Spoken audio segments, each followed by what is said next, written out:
Good morning बच्चों हम लोग पाठ बार एक फूल की चाह नामक पाठ का अध्ययन कर रहे थे बच्चों, जिसके अंतर्गत हम लोगों ने उनका एक फूल की चाह के जो कवि है यानी कि सियाराम शरणगुप्त, इनका जो परिचय देख चुके हैं। और हम लोग यहाँ तक पढ़ चुके हैं कि जब चारों तरफ महामारी फैलती है तो किस तरह से वहाँ पे हाहाकार मची रहती है। बच्चों आइए अब आगे बढ़ते हैं। बहुत रोकता था सुखिया को, न जा खेलने को बाहर, नहीं खेलना रुकता उसका, नहीं ठहरती वह पल भर। मेरा हृदय कांप उठता था, बाहर गई निहार उसे, यही मनाता था कि बचा लूं किसी भांति इस बार उसे। यानी कि सुखिया के पिता जिसको मालूम था कि महामारी होती क्या है, और इस भय से भयभीत होकर के वह जो है नहीं चाहता था कि उसकी बेटी बाहर जा कर के खेले।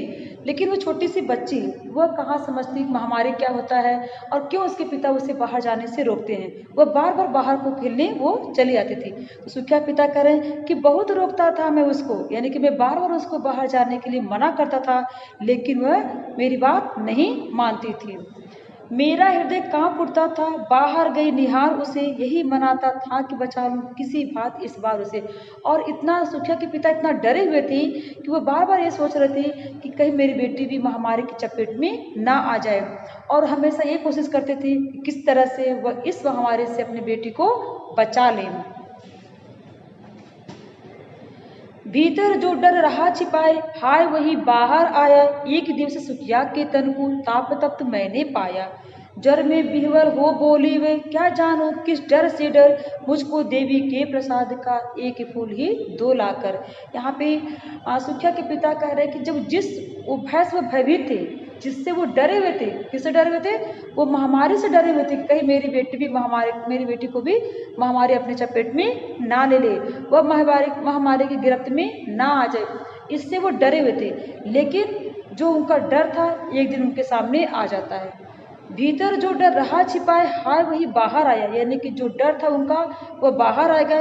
एक दिवस यानी कि एक दिन सुखिया के तन मतलब होता है बच्चों शरीर, ताप तप्त मैंने पाया। ताप तप्त मतलब होता है बुखार से पीड़ित, यानी कि सुखिया के पिता जिससे डरे हुए थे वही उनके सामने आया। यानी कि एक दिन उनके पुत्र यानी कि सुखिया को महामारी ने अपने गिरफ्त में ले लिया, यानी कि वह महामारी की चपेट में आ चुकी थी। एक दिन उसको बुखार, बहुत तेज से बुखार से वो पीड़ित होगी। ज्वर में बिहवल, ज्वर मतलब होता है बच्चों बुखार, बिहवल मतलब होता है व्याकुल। तो ज्वर में बिहवल हो बोली वे, क्या जानो किस डर से डर, मुझको देवी के प्रसाद का एक फूल ही दो लाकर। यानी कि वो उस ज्वर में, जब वो ज्वर से पीड़ित होने पे वो बहुत ही व्याकुल हो गई, वो बहुत ही डर गई। वो तो वो कह रही है कि पता नहीं किस डर से वो भयभीत थी। वो कह रही कि क्या जानूं किस डर से डर, वो डर करके वो बच्ची कहती है कि मुझको एक देवी के प्रसाद का फूल ही ला करके दो। उसे ये उम्मीद थी, ये आस थी कि शायद देवी जी के प्रसाद का फूल आएगा तो शायद ही मैं ठीक हो जाऊंगी, मैं स्वस्थ हो जाऊंगी। इसलिए उसने अपने पिता से एक फूल की इच्छा करती है। क्रम से कंठ छीड़ हो आया, शिथिल हुए अवयव सारे, बैठा था नौ नौ उपाय की चिंता में मैं मन मारे। जान सका ने प्रभात सजग सी, हुई अलस कब दोपहरी, स्वर्ण घनों में कब रवि डूबा, कब आई संध्या गहरी। क्रम से मतलब धीरे धीरे, कंठ मतलब आवाज, छीड़ मतलब कम, यानी कि धीरे धीरे सुखिया की जो आवाज जो है धीरे धीरे आवाज कम होती गई, यानी कि छीड़ होती गई, कमजोर होती गई। शिथिल हुए अवयव सारे, और शिथिल मतलब होता है बच्चों ढीले, अवयव मतलब होता है उस शरीर के अंग, यानी कि अब सुखिया जो है पूरी तरह से महामारी की चपेट में आ चुकी थी। अब उसकी आवाज छीड़ हो गई थी, कमजोर हो गई थी, और उसके सारे अंग जो है ढीले पड़ चुके थे। बैठा था नौ नौ उपाय की चिंता में मैं मन मारे, यानी कि सुखिया के पिता अपने उस बेटी की हालत को देख कर के नए नए उपाय सोच रहा था कि किस तरह से अपनी बेटी को मैं बचा लूं। इसी चिंता में वह डूबा हुआ था। जान सका ने प्रभात सजग सी, हुई अलस कब दोपहरी, स्वर्ण घनों में कब रवि डूबा, कब आई संध्या गहरी। जान सका ने प्रभात, प्रभात मतलब सुबह, यानी कि उस अपनी बेटी की दशा को देख करके सुखिया वो बहुत चिंतित था। सुखिया के पिता जो है बहुत चिंतित थे, और वो इतनी चिंता में डूबे हुए थे कि उन्हें पता ही नहीं चला कब सुबह हो गया, कब सुबह हुआ। हुई अलस कब दोपहरी, अलस मतलब आलस वाली दोपहर की बात हो रही है कि सुबह के बाद कब आलस वाली दोपहर आ गई ये भी उनको पता नहीं चला। स्वर्ण घनों में कब रवि डूबा? स्वर्ण घनों मतलब सुनहले बादल में, रवि मतलब सूर्य, यानी कि सुनहले बादल में कब सूर्य डूब गया, उन्हें ये भी बात, इसी बात का भी पता नहीं चला। कब आई संध्या घड़ी? और वो इतने चिंतित थे कि कब संध्या यानी कि कब रात्र हो गई, उन्हें इस बात का पता नहीं चला, यानी कि वो चिंतित होने के नाते उन्हें समय का पता ही नहीं चला कि कब रात्रि हो गई। सभी ओर दिखलाई दी बस अंधकार की ही छाया, छोटी सी बच्ची को ग्रस ने कितना बड़ा तिमिराया। अब यहाँ पे सुखिया के पिता कह रहे हैं कि अंधेरा होने से उन्हें अपने चारों तरफ उन्हें अंधकार ही दिखाई दे रहा था, मन रूपी अंधकार भी दिखाई दे, यानी कि वो निराश भी हो चुके थे, वो हताश भी हो चुके थे अपनी बेटी की दशा को देख करके कि अपनी बेटी को बचा नहीं पा रहे थे। तो इसीलिए कह रहे हैं कि सभी ओर दिखलाई दी, यानी कि हर तरफ से निराश होने के बाद वे कह रहे हैं कि बस मुझे अंधकार की ही छाया दिखाई दे रही है। छोटी सी बच्ची को ग्रसने, ग्रसने मतलब होता बच्चों निगलने, कितना बड़ा तिमिरा है, यानी कि इस छोटी सी बच्ची को ग्रसने यानी कि निगलने, इतनी काली रात, इतनी अंधेरी रात, इतनी बड़ी रात जो है आई है।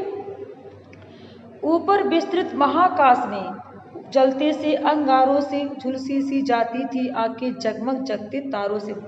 आज ऊपर विस्तृत महाकाश, यानी विस्तृत मतलब बहुत विशाल, आकाश मतलब महाकाश, यानी कि उस आकाश की बात करिए तो बोल रहे हैं कि उस आकाश में जो तारे टिमटिमा रहे हैं, कभी वो तारे सुखिया के पिता को बहुत अच्छे लगते थे, लेकिन आज जो है वो तारे उन्हें बहुत ही जलते हुए अंगारों के समान प्रतीत हो रहे हैं। कभी कभी होता है बच्चों की, जब हम खुश होते हैं तो हर तरफ का माहौल हमें खुशनुमा दिखाई देता है, हर तरफ मुझे अच्छा ही लगता है, लेकिन जब हम दुखी होते हैं तो हर वस्तु हमें बुरी लगती है, हर वस्तु हमें दुख देने वाली प्रतीत होती है। तो यहाँ पे जो कह रहे हैं कि वो तारे जो है, जो कभी उनको सुख देती थी, जो कभी उनको देखने में अच्छा लगता था, आज वही तारे उन्हें अब उनके आंखों में ऐसे लग रहा है कि अंगारों के समान लग रहे हैं। देख रहा था जो सुस्थिर नहीं बैठती थी क्षण भर, हाय वही चुपचाप पड़ी थी अटल शांति सी धारण कर, सुनना वही चाहता था मैं उसे स्वयं ही उसका कर, मुझको देवी के प्रसाद का एक फूल ही दो ला करके। अब यहाँ पे सुखिया के पिता कह रहे हैं कि वो बेटी जो कभी एक जगह सुस्थिर होकर के, यानी कि स्थिर होकर के कभी जो बैठती नहीं थी, आज वही बच्ची जो है चुपचाप निढाल होकर के बिस्तर पर अटल शांति धारण करके बिस्तर पर वो पड़ी है। यानी वो छोटी सी बच्ची जो हर इतनी चंचल थी कि कभी एक क्षण भी एक जगह रुक करके वो नहीं रहती थी, आज ये बच्ची स्थिर होकर के एक जगह अटल शांति धारण करके चुपचाप पड़ी हुई है।